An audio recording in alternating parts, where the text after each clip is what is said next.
The letter of Jeremiah. A letter which Jeremiah sent to those who were to be taken to Babylon as captives by the king of the Babylonians, to give them the message which God had commanded him.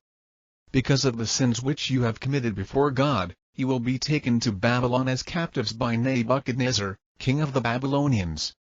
Therefore when you have come to Babylon you will remain there for many years, for a long time, up to 7 generations. After that I will bring you away from there in peace. Now in Babylon you will see gods made of silver and gold and wood, which are carried on men's shoulders and inspire fear in the heathen. So take care not to become at all like the foreigners or to let fear for these gods possess you, when you see the multitude before and behind them worshipping them.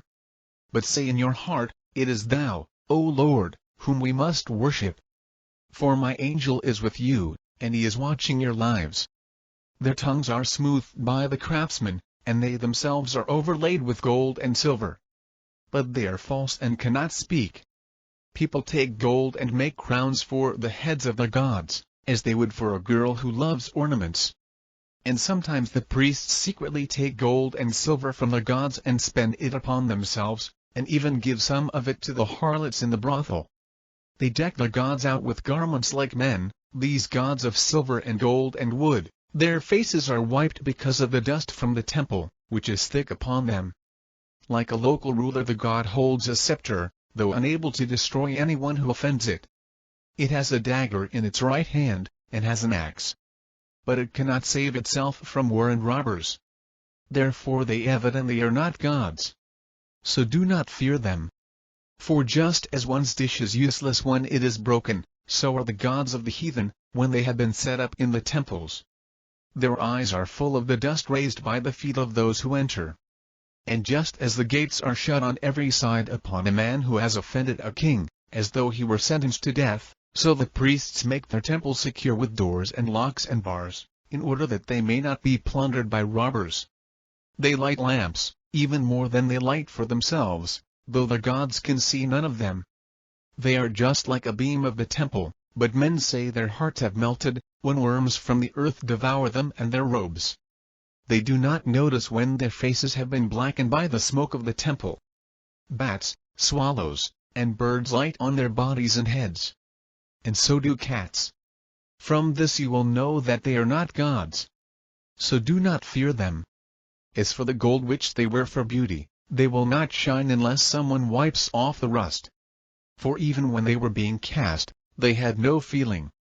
They are bought at any cost, but there is no breath in them. Having no feet, they are carried on men's shoulders, revealing to mankind their worthlessness. And those who serve them are ashamed because through them these gods are made to stand, lest they fall to the ground. If anyone sets one of them upright, it cannot move itself.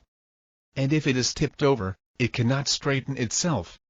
But gifts are placed before them just as before the dead.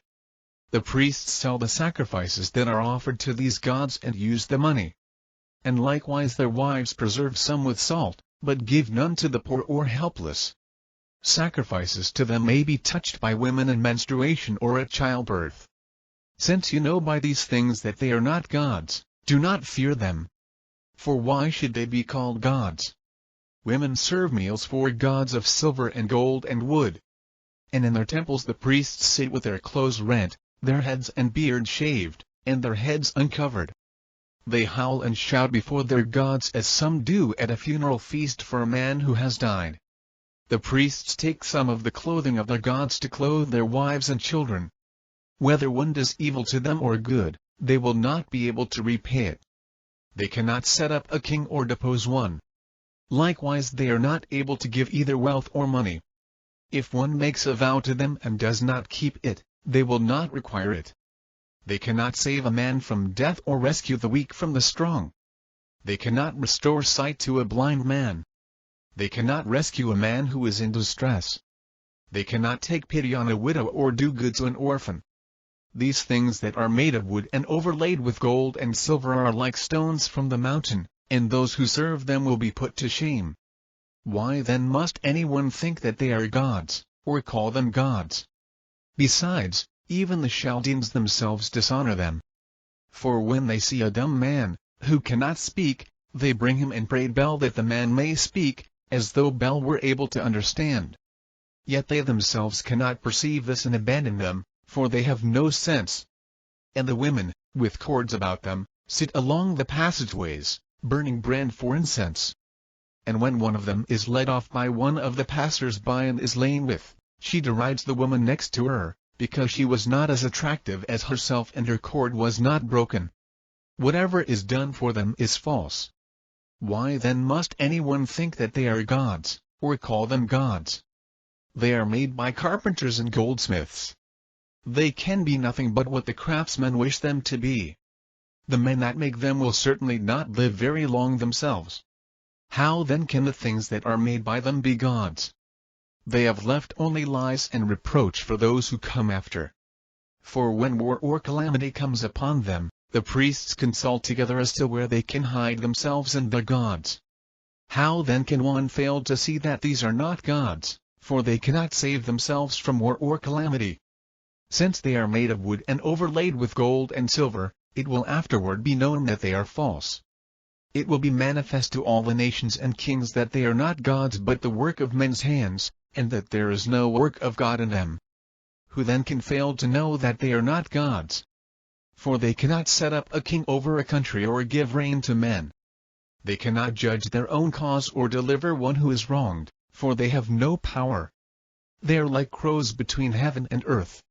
When fire breaks out in a temple of wooden gods overlaid with gold or silver, their priests will flee and escape, but the gods will be burnt in two like beams. Besides, they can offer no resistance to a king or any enemies. Why then must anyone admit or think that they are gods? Gods made of wood and overlaid with silver and gold are not able to save themselves from thieves and robbers. Strong men will strip them of their gold and silver and of the robes they wear, and go off with this booty, and they will not be able to help themselves. 59. Better also a wooden pillar in a palace, than these false gods. For sun and moon and stars, shining and sent forth for service, are obedient. So also the lightning, when it flashes, is widely seen. And the wind likewise blows in every land. When God commands the clouds to go over the whole world, they carry out his command. And the fire sent from above to consume mountains and woods does what it is ordered. But these idols are not to be compared with them in appearance or power. Therefore one must not think that they are gods nor call them gods, for they are not able either to decide a case or to do good to men. Since you know then that they are not gods, do not fear them. For they can neither curse nor bless kings. They cannot show signs in the heavens and among the nations, or shine like the sun or give light like the moon. The wild beasts are better than they are, for they can flee to cover and help themselves. So we have no evidence whatever that they are gods. Therefore do not fear them. Like a scarecrow in a cucumber bed, that guards nothing, so are the gods of wood, overlaid with gold and silver.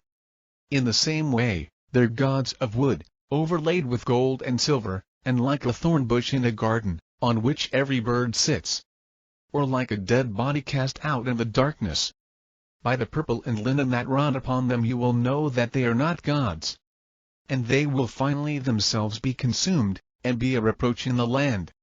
Better therefore is a just man who has no idols, for he will be far from reproach.